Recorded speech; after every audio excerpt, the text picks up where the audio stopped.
주간 평안하셨습니까? 예. 오늘은 저희가 어버이 주일로 하나님 앞에 영광을 드립니다. 상담을 하시는 분들의 이야기를 들어보면 가끔 좀 충격적인 이야기를 들을 수 있습니다. 요즘에 여러분 많은 사람들이 상담을 많이 받기를 하고 또 상담을 많이 원하기를 합니다. 제가 잘 아는 목사님 중에 아주 상담센터를 크게 하시는 분이 있는데 그분 말씀이 대부분 마음의 상처들이 있다는 거죠. 근데 그 상처가 가정에서 많이 벌어진다는 것입니다. 저는 그 이야기를 처음 들었을 때 내가 참 무지했구나. 대부분의 사람들이 가정에서 많은 상처를 입는데요. 특별히 더 구별해서 이야기하면 아버지들에게 상처를 많이 받는다는 것입니다. 육신의 아버지들에게 상처를 받는다는 것이죠. 우리는 가정이 휴식처라고 생각하고 우리는 가정이 충전소라고 생각합니다. 삶에 지친 육신, 세상의 이익과 세상에 어찌 보면 탐욕스러운 사람들을 상대하다가 나를 온전히 내려놓고 쉴 수 있는 것이 사실 가정이 돼야 되죠. 그렇죠? 근데 우리의 가정이 사실 무너지기 시작한다는 것이고 우리의 가정이 지금 심각한 위기 가운데 빠진다는 것을 우리가 알게 됩니다. 어떤 분은 신앙생활을 이유로 가정이 평안하지 못한 사람이 있는데 하나님 보시기에 그것은 결코 아름답지 않은 것이에요. 어느 부분이 잘못이 되고 있는지 모르지만 어느 부분에서 조금 잘못된 부분이 있다는 것입니다. 하나님이 함께 하시는 가정이 돼야 되고 하나님이 함께 하시는 가족들이 돼야 되고 하나님과 동행하는 아름다운 가정이 되어야 하나님의 교회에 와서도 열심히 일할 수 있고 성도들을 만나서도 서로 사랑할 수 있는 사람들이 될 수 있습니다. 그런데 우리가 살아가는 세상이 가족원들에게조차 위로를 받지 못하는 것, 가족 구성원들에게조차 사실 상처를 주고 있는 그런 세상을 살고 있으니 참 많은 사람들이 힘들고 어려운 삶을 살게 되는 것 같습니다. 제가 아시는 목사님이 아주 성공해서 아주 목회를 잘 하십니다. 그분의 설교를 우연히 들을 기회가 있었는데 그런 설교를 하시더라고요. 그분이 아주 왜소하고 좀 키가 작으신데 자기는 평생 아버지한테 상처를 가지고 산다는 거예요. 강단에서 저 얘기를 왜 하실까? 자기는 아버지에게 큰 상처 때문에 목회자가 되지 않으려고도 했다는 것입니다. 그 이야기를 들어보니 그 위로 형하고 누나가 있고 자기가 세 번째로 태어났는데 자기가 태어날 때 어머니가 죽을 뻔했다는 거예요. 자기가 태어날 때 어머니가 죽을 뻔해서 당신의 아버지가 그 어머니를 참 사랑하는 마음으로 자기를 미워했다는 거예요. 근데 그분이 특이하게 또 목사님이셨거든요. 그러니까 그분이 교회 가서 그 아들이 늘 듣잖아요. 서로 사랑하십시오. 원수를 사랑해야 합니다. 집에 와서는 자기를 미워하더라는 거예요. 자기는 잘못한 게 하나도 없잖아요. 여러분 그 목사님이 잘못한 게 있어요? 없어요? 그냥 약하게 태어난 거고 낳다 보니 어머니가 위험한 거지 그 자식은 하나도 잘못이 없는데 자기 평생의 아버지가 자기를 그렇게 미워하더래요. 공부도 안 시키고 맛있는 걸 줘도 차별을 하고 그래서 자기가 참 저런 아버지가 목회를 하고 있으니 나는 절대 목사가 되면 안 되겠다 그런 생각을 하는 젊은 날의 경험이 있었다는 것이. 사랑하는 성도님들, 우리가 인생을 살아가다 보면 사실 우리를 가장 사랑하는 건 하나님인 줄 믿습니다. 그렇죠? 그 다음에 또 우리를 제일 사랑하는 게 누굴까요? 우리 부모님일 거예요. 우리 장장로님이 왜 우셨는지 우린 대충 알 수 있을 것 같아요. 그렇죠? 아마 하나님 때문에 우셨다기보단 그렇죠? 아마 육신의 부모님이 생각이 나서 많이 우셨을 거예요. 저도 저희 어머니가 1년 전에 돌아가셨잖아요. 그래서 저희가 이제 어버이날이 되면 어제가 어버이날이었는데 저희는 별로 할 일이 없었어요. 우리 어머니 아버지도 하늘나라 가셨고 장인 장모님도 하늘나라 가셔서 그렇다고 애가 어린 것도 아니니 어린이날도 의미가 없고 그냥 하루하루 보내고 있습니다. 성도님들, 가정이 정말 중요합니다. 그렇죠? 가정이 중요함을 오늘 성경이 우리에게 가르쳐주고 있어요. 여러분 오늘 말씀을 잘 들으셔서 가정뿐 아니라 인간관계에서도 꼭 승리하는 성도님들이 되셔야 할 줄로 믿습니다. 노아라는 사람이 등장합니다. 노아는 대단한 사람이라고 말하고 싶어요. 하나님이 아담을 창조하셨습니다. 아담을 창조하신 후에 인간의 죄가 하나님 바라보시기에 차마 눈뜨고 볼 수 없었어요. 아마 오늘날과 같은 상황이었을 것 같아요. 하나님이 견디다 못해서 자기가 만든 자기의 피조물들을 다 멸하고 다시 시작하려고 하는 거예요. 제가 주석을 찾아보니 그 당시 인구가 여러분 오늘날보다 많았다 그래요. 한 70억 정도가 됐다는 겁니다. 그 노아 당시 홍수의 인구가 정확한 주석인지 모르지만 제가 찾아본 주석에는 한 70억 정도의 사람이 살고 있었는데 그 모든 사람들을 여러분 다 죽이고 다시 새롭게 시작하려고 하는데 그 중에 살려두신 가족이 있어요. 죽지 않아도 되는 가족이 있었는데 그게 바로 노아라는 사람의 가족이었어요. 하나님이 노아에게 무려 120년간 방주를 짓게 하십니다. 그리고 그의 식구들 외에는 다 멸해버리셨어요. 오직 이 세상에서 노아와 노아의 부인과 그 세 아들의 가정만 두고 하나님이 모든 민족을 다 말살시킨 거 여러분이 잘 아십니다. 이 땅에 40일간 비를 내리셔서 노아의 가족만 살려주셨으니 얼마나 대단한 사람인지 아시겠어요? 70억 인구 중에 택함받은 한 사람입니다. 하나님은 성경을 통해 노아를 의인이라고 칭하십니다. 사람이 의인이라고 한 게 아니라 하나님이 의인이라고 칭해 주셨어요. 노아, 너는 내가 볼 때 의인이다. 얼마나 대단한 사람인지 여러분 우리가 간호와 알 수 있을 거예요. 그렇죠? 그에게 3명의 아들이 있었습니다. 그 이름은 함과 셈과 야벳입니다. 오늘 여러분 인류학자들이 연구할 때요, 우리 모든 민족은 여기서 만들어졌다는 거예요. 함에서, 셈에서, 야벳에게서 여기서 만들어졌는데 그 세 아들이 있습니다. 그 세 아들이 그 아버지에게 어떠했는가는 성경에 나와 있지 않지만 아마 우리가 대충 짐작할 수 있을 거예요. 좀 재밌게 얘기를 드리면 노아가 950세를 살았습니다. 950세를 살았는데 이 아들을 500세에 낳았다는 거예요. 그러니까 그 당시에 나이가 그러니 500세의 아들을 낳아서 무려 450년간 같이 노아가 살게 됐는데 하나님이 바라보시기에 아름다운 가정이었으니 아마 이 세 아들도 아버지에 못지않은 굉장히 훌륭한 사람들이었을 것으로 생각이 됩니다. 그래서 여러분 노아의 식구들 8명만 구원을 받은 거예요. 노아와 노아의 부인 그리고 이 세 아들의 며느리까지. 그래서 이들이 이제 삶을 살아가면서 이들이 이제 새로운 인생을 시작하게 됩니다. 여러분 당대의 의인 노아가 있고 그 아들들을 위해서 120년간 배를 만들어서 결국 그 아들까지 살려낸 정말 의로운 아버지 노아였습니다. 하나님이 인정하시고 사람이 인정하시고 지구상에 아니 모든 세계에 이제 노아의 가족밖에 남아있지 않는 그 상태에서 노아의 삶이 시작이 됩니다. 근데 여러분 이 노아에게도 여러분 한 가지 문제가 생기기 시작해요. 저는 사람을 볼 때마다 늘 여러분 우리는 겸손해야 한다고 생각합니다. 절대 여러분 교만하지 마시길 바랍니다. 여러분의 인생에 있어서 정말 우리가 돌이킬 수 없는 잘못들은 한두 가지는 꼭 있다는 거예요. 무결점한 인간은 없고 완벽한 인간은 없습니다. 노아가 여러분 950세를 살았는데 의인이었어요. 우리보다 무려 9배의 인생을 더 살았는데도 그는 의인이었는데 그 인생에 단 한 가지 조금 아름답지 못한 사건이 벌어지게 돼요. 그 인생에 있어서 정말 이게 과연 노아가 맞을까라는 생각을 노아가 행하게 됩니다. 여러분 우리 사람은 그렇습니다. 다 약합니다.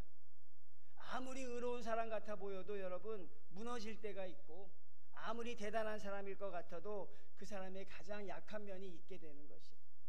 노아가 여러분 농사를 시작합니다. 하나님이 그 농사를 축복하셔서요 포도나무를 심었더니 여러분 성경에서 포도나무를 이야기하면 그것은 풍요와 상징입니다. 포도나무가 등장하면 무조건 풍요롭고 부유하게 됐다는 거예요. 노아가 농사를 시작하여 포도나무를 심어서 포도 농사가 아주 대풍을 맞게 됩니다. 여러분 우리가 여리고성에 보면 그 포도송이를 둘이 어깨에 지고 왔다는 그런 성경 구절이 있지요. 이 노아 때도 아마 그 정도의 포도송이였을 거라 그래요. 얼마나 포도 농사가 잘 지어졌는지 정말 이 노아가 얼마나 큰 풍족함에 빠졌는지 근데 여러분, 천하의 노아도 그 풍족함 앞에서는 무너지고 맙니다. 천하의 노아도 여러분, 하나님이 주신 그 큰 부요 속에 하나님께 감사하지 못하고 자기의 뜻대로 살아가는 모습을 보이게 돼요. 그러니 여러분, 우리가 주님 앞에 늘 겸손해야 되는 이유가 바로 여기에 나와 있다는 사실입니다. 하나님이 인정하신 노아도 그 물질의 풍족함 앞에 그가 스스로 무너지고 맙니다. 많은 사람들이 물질의 풍족함을 위해 살아가는 이 세상이 그래서 위험하다는 것이고, 성경에서 믿는 사람이 재물과 하나님을 겸하여 섬길 수 없다는 말도 사실 성경에서 우리에게 가르쳐주고 있는 교훈입니다. 많은 교인들이 재물이 없어서 힘들어하는 성도들도 얼마든지 있습니다. 많은 믿는 사람들이 돈이 풍족하지 않아서 내가 불행하다고 생각하는 크리스천들도 얼마든지 있지만, 사랑하는 성도님들, 하나님은 저와 여러분에게 우리가 만족할 만큼의 재물을 주셨고 우리가 감사할 만큼의 능력을 주신 줄로 믿습니다. 여러분에게 주신 그것이 하나님이 우리에게 줄 수 있는 최고의 모습임을 기억하시길 바랍니다. 노아가 여러분 그 풍족함 속에서 실수하고 맙니다. 성경 말씀에 뭐라고 되어 있냐면 21절, 포도주를 마시고 취했다. 노아의 모습이 아닌 것 같아요. 그렇죠? 방주를 120년간 지었던 노아의 모습이 아닌 것 같아요. 하나님이 주신 포도주를 마시고 취했는데 얼마나 취했는지요? 사람이 얼마나 취했는지 장막 안에서 모든 옷을 벌거벗고 거기 그냥 쓰러져 누운 거예요.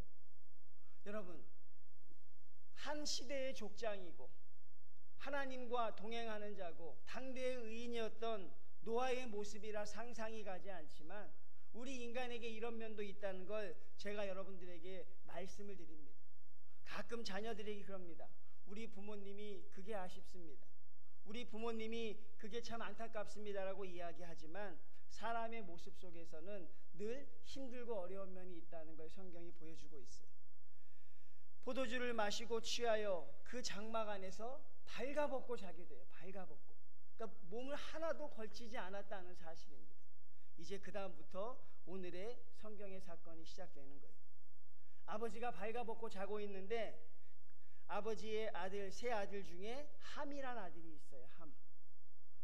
함이 그의 아버지의 하체를 먼저 보게 돼요. 자기의 아버지가 술에 취해서 발가벗고 자는 추한 모습을 그 아들이 보게 됩니다. 그리고 어떻게 합니까, 여러분? 아버지의 모습을 보고 어떻게 하게 돼요? 그 아들이 밖으로 나가서 형들에게 이야기합니다.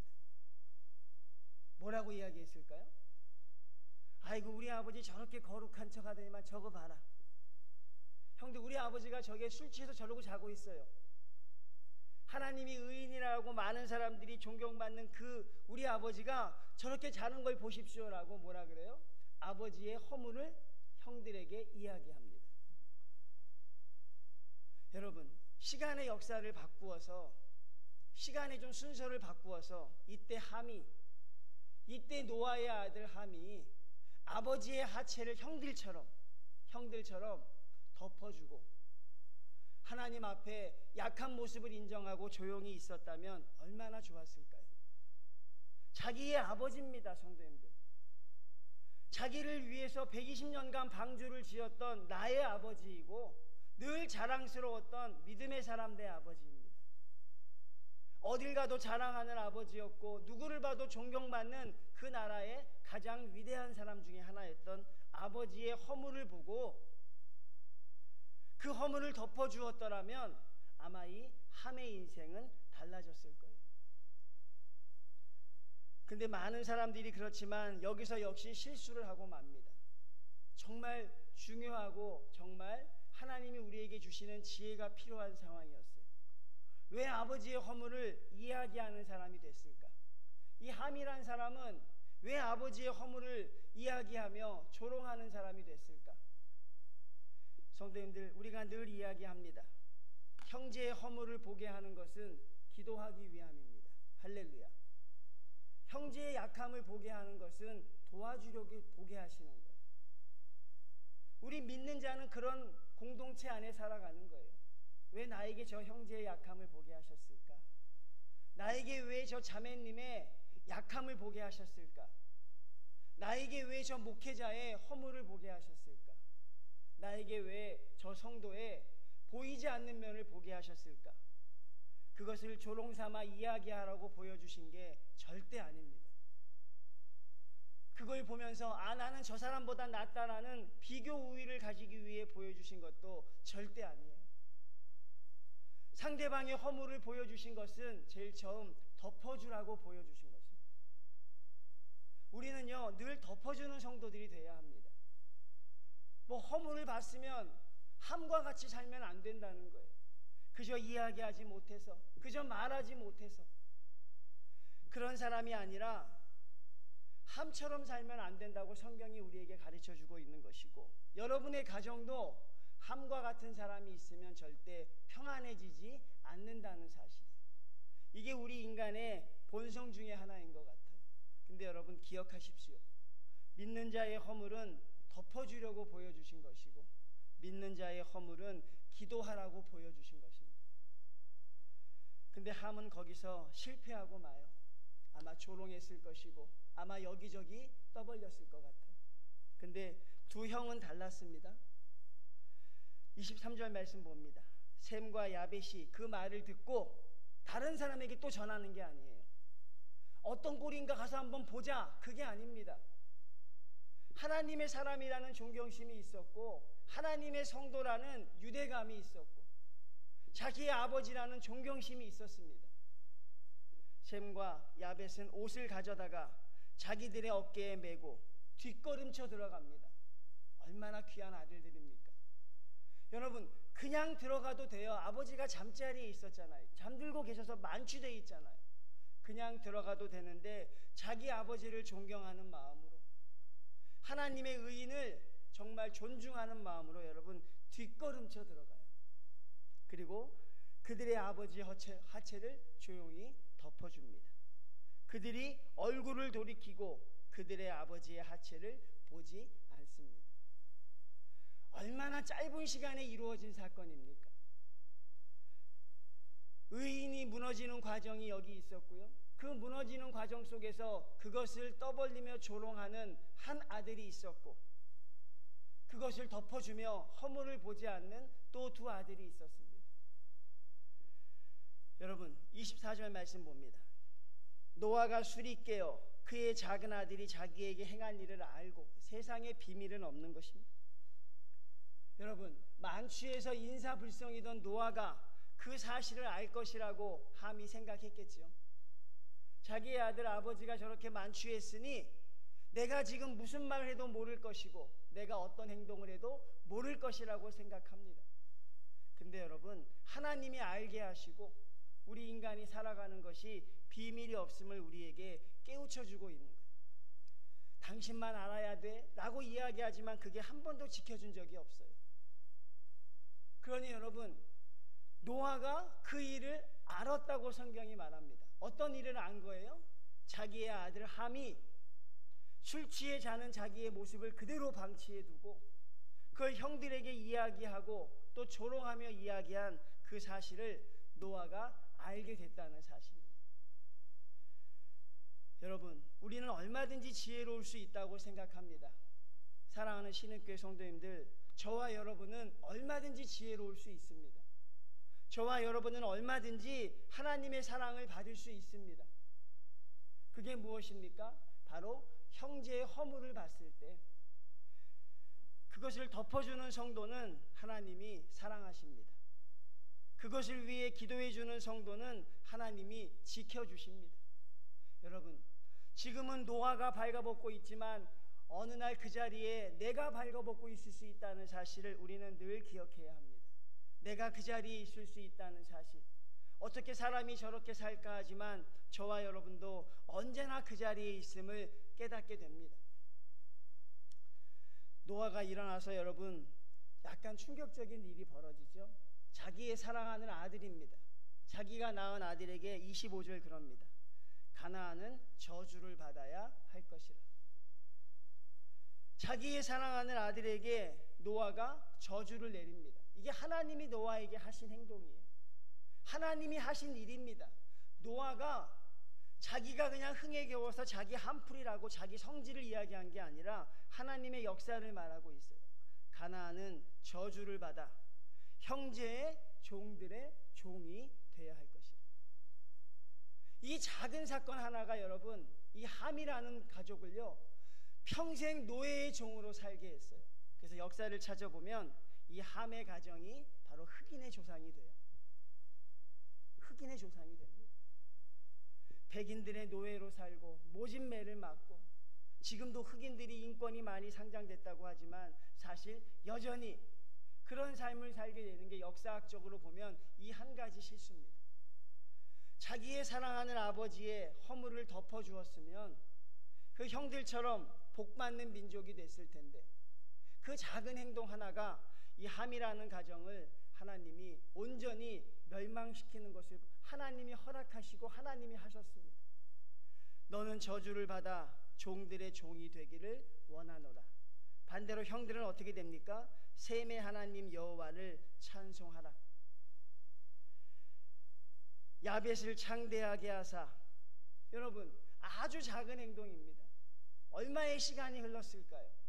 어떤 한 가지 사건을 통해서 하나님의 뜻대로 행했던 사람은 하나님의 축복을 받아 그 자손 대대로 지금까지 하나님의 축복을 누리고 창대하는 역사가 나타나는 것이고, 그 작은 실수 하나, 아버지의 허물을 다른 사람에게 이야기하고 조롱거리 삼았던 그 아들은 평생 하나님의 저주를 받게 되는 것을 저희가 깨닫게 됩니다. 사랑하는 성도님들, 여러분의 가정부터 이런 일이 실천되어야 할 줄로 믿습니다. 여러분의 가정부터 이런 일들이 나타나야 할 줄로 믿습니다. 성도님들, 자기의 허물을 이야기하는 사람들이 있어요. 가끔 노회에 가면 가끔 목사님들과 장로님들을 만나죠. 그러면 어느 존경하는 분과 그렇지 못한 분으로 나뉘게 되는 경우가 있어요. 존경하는 분들은 항상 좋은 이야기 합니다. 우리 교회 참 좋은 교회입니다. 우리 교회 참 성도들이 좋습니다. 우리 교회 목사님도 참 좋으십니다. 그런 이야기를 들으면 참 마음이 흐뭇해지고 평안해지죠. 근데 그렇지 않은 분들도 또 있습니다. 와서 자기의 허물들을 이야기합니다. 우리 교회는 이게 안 좋고, 우리 교회 성도들은 이걸 못하고, 우리 교회 목사님은 이걸 못하고, 그렇게 이야기하는 성도들을 볼 때마다 사실 그게 내 몸이고 내 아픔 아니겠습니까? 내 교회잖아요. 그렇죠? 그것을 향해서 자기의 아버지를 욕보였던 이 함의 모습 속에서 하나님이 얼마나 그것을 싫어하시는가 우리에게 보여주고 계신다는 사실입니다. 여러분의 가정이 하나님이 함께 하시는 가정이 되기를 주님의 이름으로 축원을 드립니다. 여러분, 가족의 허물부터 덮는 훈련들을 하셔야 돼요. 부족하지만 내 자녀를 칭찬하는 부모님이 되셔야 하고, 여러분이 바라볼 때 연약하지만 내 부모님을 존경하는 우리 성도님들이 되셔야 교회에 와서도 그럴 수 있는 거예요. 성도의 허물을 보면 덮어주는 사람, 그것을 위해 기도해주는 사람, 아무에게도 이야기하지 않고 하나님 앞에 그 성도의 아픔을 만져줄 수 있는 사람, 이것이 아마 저와 여러분이 꿈꾸는 교회이고 저와 여러분이 다니고 싶은 교회가 아닐까 생각합니다. 그런 교회라면 아마 그 성도들의 가정도 굉장히 아름답게 될 줄로 믿습니다. 여러분, 우리는 어차피 실수하며 삽니다. 오늘은 제가 몇 번의 실수를 할까 참 두렵고 떨림이 있습니다. 오늘 짧은 24시간에도 성도님들을 만나서 이야기할 때 어떤 실수를 하고 또 내가 행할 때 어떤 약함이 있을까 심히 두렵습니다. 그렇지만 여러분, 그것들을 위해서 기도해주는 성도들이 있다면 그 교회와 가정은 참으로 아름다운 가정과 교회가 될 수 있을 것이라고 생각합니다. 성도님들, 우리 하나님이 사랑하는 성도들이 되시기를 바랍니다. 하나님이 원하시는 가정이 되시기를 바랍니다. 물질적인 게 전혀 고려되지 않습니다. 가족 구성원이 어떠냐 성경은 말하지 않습니다. 그런 것들이 우리를 행복하게 한다고 말하지 않아요. 모든 사람이 실수할 수 있다는 것을 깨닫고, 모든 사람들이 허물이 있다는 것을 깨닫고, 하나님이 그것을 나로 하여금 보게 하셨을 때 그것을 위해 기도해 줄 수 있고 덮어줄 수 있는 사람이 있다면 그 가정은 아무런 문제가 없습니다. 그 교회는 아무런 어려움도 없습니다. 그렇지만 함과 같은 우리의 본성이 드러나서 자꾸 이야기하고 싶고 내가 그와 비교해서 비교 우위에 서고 싶기도 하고 또 우리의 그 못된 본성들이 드러나면 결국 그 공동체는 무너지고 마는 것이니 성도님들, 이 교훈 진리를 깨닫고 하나님 앞에 여러분의 가정은 하나님이 축복하시고 하나님이 인정하시는 복된 믿음의 가정들이 되시기를 바랍니다. 여러분이 먼저 그런 부모님이 되시고 여러분이 먼저 그런 자녀가 되시고 그런 마음으로 하나님의 성도들을 사랑할 수 있는 우리의 모습이 된다면 저와 여러분이 살아가는 곳이 바로 하나님의 나라가 될 줄로 믿습니다. 여러분의 가정이 먼저 하나님의 나라가 되셔야 합니다. 여러분의 심령이 먼저 하나님의 나라가 되셔야 합니다. 여러분의 가정은 여러분이 늘 쉴 수 있는 시냇가와 같이 심은 나무가 되시기를 바라고 여러분의 가정은 여러분이 편하게 쉴 수 있는 안식처가 되기를 바랍니다. 세상은 가정에서 상처받고 많은 사람들이 힘들어하는 세상이라고 하지만 하나님이 지켜주시는 가정은 하나님이 보호하시는 가정은 그 가운데 여러분 행복과 은혜가 넘치게 될 줄로 믿습니다. 성도님들, 하나님 앞에 여러분의 가정을 위해서 기도하시고 특별히 우리 어버이 주일을 맞이해서 우리 육신의 어버이에게 더 충성하고 더 존경하는 우리 믿음의 성도들이 다 되시기를 바랍니다. 믿는 사람은 100% 효자이어야 합니다. 믿는 사람은 100% 자녀에게 좋은 부모여야 합니다. 우리의 부모님들, 우리를 위해서 살아오신 그것 여러분 늘 감사하시며 사시고 이 모든 것이 하나님의 은혜임을 고백하는 성도들이 다 되시기를 바랍니다. 다시 얘기를 돌려서 아까 아버지에게 상처받았던 목사님이 계시잖아요. 그러니까 이렇게 마지막 고백을 합니다. 나의 나된 것은 하나님의 은혜였습니다. 그런 아버지를 만나게 하셔서 제가 지금은 그런 사람들을 상담해 줄 수 있는 사람이 됐고 그 아픔을 알기에 그 아픔을 만져줄 수 있는 사람이 됐고 그것을 알기에 하나님의 목사가 됐습니다. 그런 아버지를 원망했던 젊은 시절을 지나 지금은 나의 나된 것이 하나님의 은혜라고 고백하는 이 자리에 서며 감사함을 드린다는 것으로 마무리하셨습니다. 성도님들, 저와 여러분도 하나님의 은혜 가운데 하나님이 주시는 그 사랑을 가지고 여러분의 자리에서 언제나 하나님과 함께 동행하는 믿음의 가정 되시기를 바라고 그 가정들이 모여서 아름다운 신앙의 공동체를 이루어가는 복된 시간들이 되시기를 주님의 이름으로 축원을 드립니다.